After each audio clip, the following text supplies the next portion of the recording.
Hey, ghoul friends, it's me, Adrian, or Aiden. Either way, I'm still your host, and you are still listening to Susto, the podcast of ooky, spooky, scary stories. Ghoul friends, before I get into the episode today, I want to take a moment to address the June 24th, 2022 Supreme Court decision to overturn Roe v. Wade. This decision stripped away the right to have a safe and legal abortion. Everyone should have the freedom to decide what's best for themselves and their families, including when it comes to ending a pregnancy. This decision has dire consequences for individual health and safety, and it could have harsh repercussions for other landmark decisions. Restricting access to comprehensive reproductive care, including abortion, threatens the health and independence of all Americans. Learn more by visiting podvoices.help. If you're able to support others, please consider donating to abortion funds. I encourage you to speak up, take care, and spread the word. That is a message that was drafted by a group of people, and it took a lot of work and a lot of effort and a lot of care to put something like this together. This is an effort that I was tagged in on Twitter. The person that I saw it from was from Ariel Nissenblatt. That's at Ari This and That on Twitter. Thank you, Ariel, and everybody else that worked on putting this message together. There are also a bunch of links for resources and information in the show notes. So if you're listening to this, if you go to the show's notes or the description, the links are going to be there for anyone that needs more information or resources regarding abortion. I read that message because I 100% agree with it. I fully support a person's choice regarding reproductive health, regarding abortion. I have spoken about this before on other projects, and I would be surprised if my stance on this is a surprise to any of my listeners. This is a matter of a person's rights. This is a matter of individual bodily autonomy, and I know that many people are saying this is basically like the gateway where they want to then target after this. It's like a pathway to target marriage equality, interracial marriage, privacy in the bedroom. I also want to put the idea out there that we should not be upset because this might affect me in the future. We should be upset because it is affecting people right now. People will suffer because of this decision. Abortions will still happen, but they will not be, unfortunately, as safe as they should be when the government tries to interfere with a person's decision about their own bodies. I feel very strongly about this. I have always felt this way about abortion. I am very pro-choice. And again, if this is a surprise to you all, I'm not sure how that would be. I don't think I've ever said anything that would make you think otherwise. But again, I understand that people have very strong opinions and are very passionate about this. And also, as someone who does not have a uterus, who cannot give birth, I know that my opinion may not weigh as heavily as other people think that theirs does against mine. But while I am not a person who can give birth, I am someone who believes in choice, who believes in bodily autonomy, who believes that the government should not be interfering with choices about our own health. So I will leave it there before I go into a very deep emblazoned rant and get on my soapbox like I've done many times before. But I just wanted to put that message out there. And again, if you are someone who is seeking information or resources regarding abortion, please look at the show notes for this episode. There are links in there. I will also be sharing them on social media. I've been liking and retweeting Ariel's tweets. And so if you're not already following me online, it's not always going to be about the show or what new sticker I'm making. You know, I'm a person who cares about things. And while I try to keep the show very light and very secluded from what is happening around the world, there are many instances where you cannot be silent, where you should not be silent, and where you should use your platform, however big or small, to stand up for what you believe in and for what is right. And this is my attempt to do that. So without trying to sound like I'm plugging myself, again, the socials are at Susto Podcast on every platform, including Twitter, where I'm sharing the majority of these messages. I'm going to try better to share these messages and these resources on Facebook and Instagram as well. With that being said, not a ton of updates. I do want to say that I am very, very excited to be working on a collaboration with another artist. This is someone who I've posted on my Instagram before. It's Adrian Angeles, also known as Art Toast Adrian on Instagram. Adrian has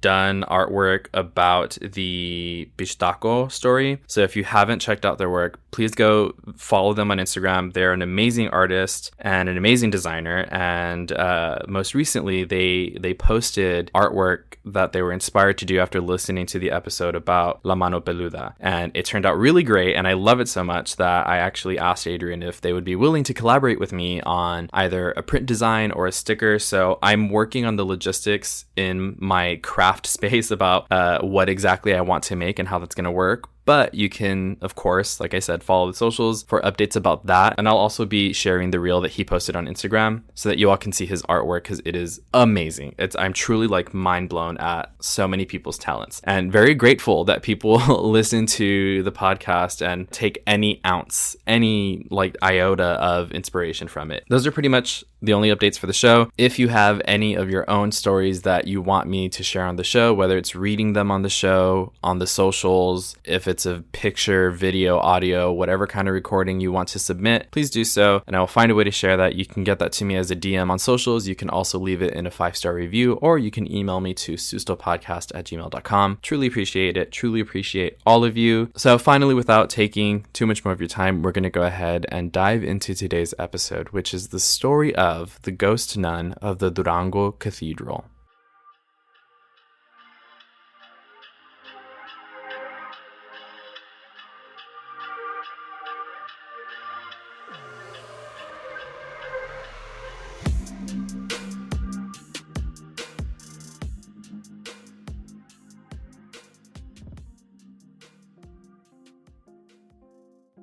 During the 19th century, approximately in the 1950s, in the city of Durango, a love story was born between a French soldier and a nun, who, despite knowing their love was impossible, fought to be together. However, fate had a tragic end in store for them. Beatriz was a beautiful young woman who decided to be a nun and dedicate her life, body, and soul to God. She joined a convent on the outskirts of Durango, Mexico. One day, from her bedroom window, Beatriz saw a handsome soldier named Fernando from the nearby French military headquarters who was walking in front of her convent, and as soon as her eyes met his, it was love at first sight. From that moment on, and without ever having exchanged a word, they had an unspoken agreement. Every day at the same time, Fernando would pass by the front of the monastery to admire Beatriz's beauty, even if only for a few seconds, while she gazed back at him from her window. One very early morning, an incessant banging started at the convent's door. When Beatriz rushed to open the door, she found Fernando covered in blood.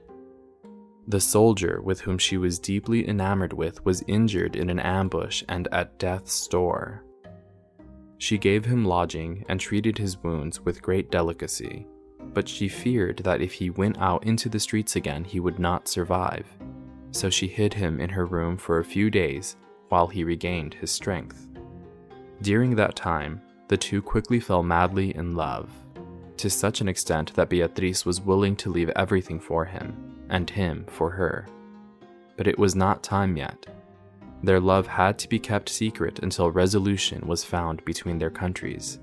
Once the French intervention ended, Fernando had to leave, but not without promising that he would return for her, finally able to pursue their passion for one another. Unfortunately, Fernando would not keep his promise and would never return. After leaving Mexico, he was shot along with his troops by Mexican soldiers, and Beatriz never found out about her lover's sudden and violent death. Every day she asked God for Fernando to come back, but it never happened. However, she did not tire of waiting and never gave up. The nun went up to the bell tower of the cathedral every single night to wait for her lover to return. Sadly, she waited in vain for her departed Fernando until her last day. One morning, Beatriz was found dead on the walkway in front of the cathedral.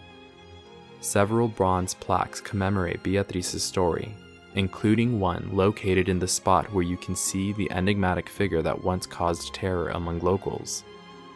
Some say she threw herself to her death, unable to stand the waiting any longer, not knowing Fernando had long since perished. Others believe it was a tragic accident. In her anticipation of possibly seeing him walking down the road, she may have leaned too far over the edge and slipped.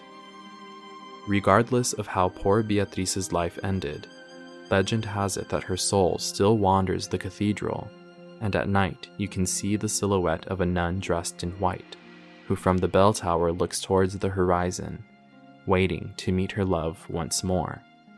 If you look at her long enough, she may lock eyes with you too.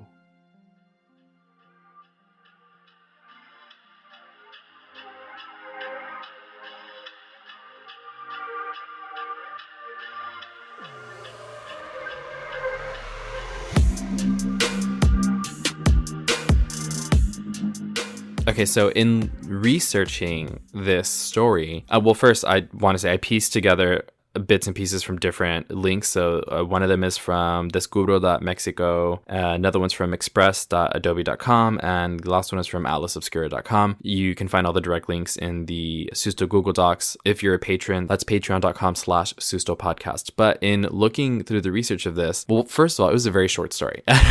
And I'm not sure if I've ever really told like a love story on the show before, but I was like, this is a little bit of a different vibe, but I'm still into it, especially with the Conjuring universe, where the nun is such a icon for that universe of films. I mean, there's the movie The Nun. I think we all have these understandable fears of these things that should not go together, right? Like things that should not be spooky but are. So like child ghosts. Child ghosts are always the worst. They're always the scariest. And maybe also because it's said that demons will usually take the form of a child to deceive people and gain people's trust, to manipulate them, because people are more sympathetic to a child ghost because it's like, oh, that's sad, that's a little baby, you want to help their little spirit, and then boom, turns out to be a demon. Whereas the demon who possessed me, I'm not a child. I'm just kidding. Or am I? But the same thing with a nun. You don't expect a nun to be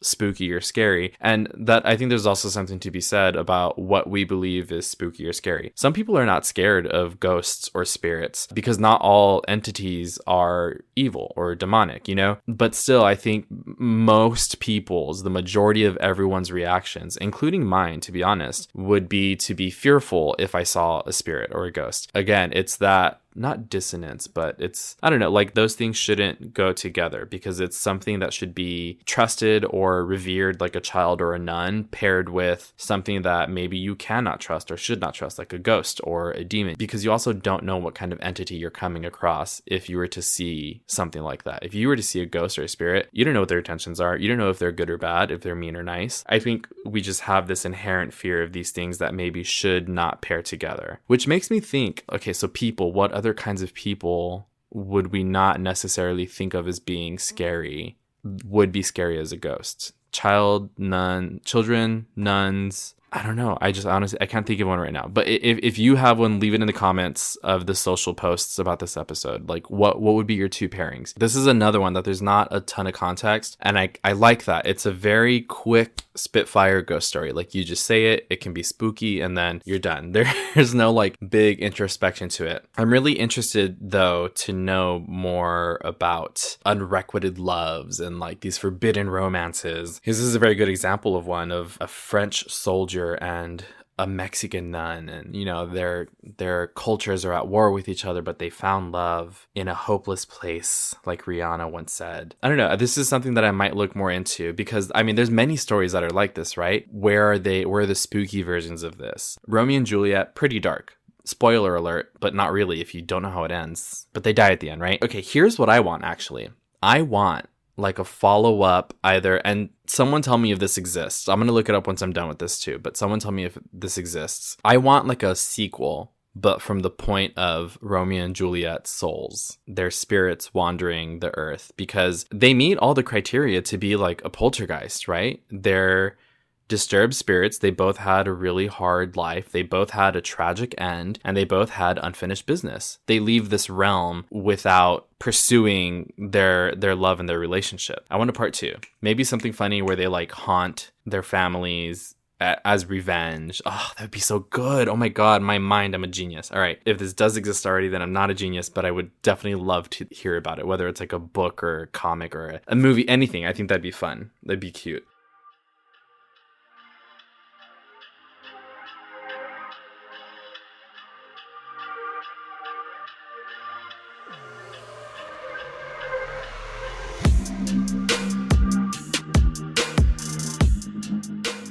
All right, Ghoul friends, thank you so much for tuning in, for listening. And I really hope, again, if you're someone who is interested in the resources or the information regarding abortion and abortion services, that you check out the links in the show notes. I'm also going to read a second message that was drafted by Ariel and all the other people that took part in writing this. Again, thank you all so much for putting this together. Again, it takes a lot of time and energy and care into putting something like this together. So again, thank you so much. So this says, while Americans overwhelmingly support the right of an individual to make their own decisions about abortion, unfortunately, that right is no longer protected everywhere in the U.S. The Supreme Court overturned Roe v. Wade on June 24th. Abortion is a basic healthcare need for the millions of people who can become pregnant. Everyone should have the freedom to decide what's best for themselves and their families, including when it comes to ending a pregnancy. This decision has dire consequences for individual health and safety, and could have harsh repercussions for other landmark decisions. Restricting access to comprehensive reproductive care, including abortion, threatens the health and independence of all Americans. Even if you live in a state where abortion rights are upheld, access to safe medical procedures